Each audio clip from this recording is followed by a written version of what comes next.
మరి రాష్ట్రంలో తెలుగుదేశం ప్రభుత్వం రాకుండా ఉండటానికి వైసీపీ ప్రభుత్వం అందలం ఎక్కడానికి కారణం ప్రధానంగా చెప్పాలంటే ఇద్దరు. దానిలో సోము వీర్రాజు ఒకడు, అతనితో పాటు జీవీఎల్ నరసింహారావు మరొకడు. మరి ఇద్దరు కూడా కాట్ల కుక్కలాగా చంద్రబాబు ఏదంటే దాని మీద ఎలాగ విరుచుకుపడేవాళ్ళంటే అలాగ విరుచుకుపడేవాళ్ళు. సోము వీర్రాజు కాపు సామాజిక వర్గం. ఈ కాపు సామాజిక వర్గానికి చెందిన ఇతను పవన్ కళ్యాణ్ని చంద్రబాబుతో చేరనివ్వకుండా అడ్డుపడింది సైంధవుడిలాగా ఇతనే.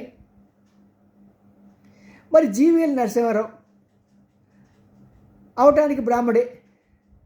ఎటు మరి బ్రాహ్మణులకి చౌదరీస్కి ఉన్న వైరుధ్యం వల్ల కానీ, లేకుంటే తెలుగుదేశం పార్టీని ఎలాగైనా చీల్చి చెండాడాలి అని అతనికి ఎవరైనా ఇన్స్ట్రక్షన్ ఇచ్చారో తెలియదు. కానీ ప్రతి క్షణం కూడా అహర్నిశలు కూడా తెలుగుదేశం నాశనానికి పాటుపడ్డాడు జీవీఎల్ నరసింహారావు. కాలం ఎప్పుడు ఒకే రకంగా ఉండదు కదా, మారింది. పవన్ కళ్యాణ్ పట్టుదలతో మనం మళ్ళీ ఇలాగ విడిపోయి పోటీ చేస్తే ఎవరైతే పీఠం ఎక్కకూడదో వాళ్ళే పీఠం ఎక్కుతారు. ఎట్టి పరిస్థితుల్లో నేను ఉండగా దాన్ని జరగనివ్వను. నేను తప్పకుండా నాయన అవమానపడినా సరే పర్వాలేదు, కానీ ఎట్టి పరిస్థితుల్లో ఆ దుర్మార్గ పార్టీ అధికారంలో రావడానికి వీలు లేదు అని శపథం చేసి జైలుకి వెళ్ళి జైల్లో ఉన్న చంద్రబాబును చూసి అక్కడే వాగ్దానం చేశాడు.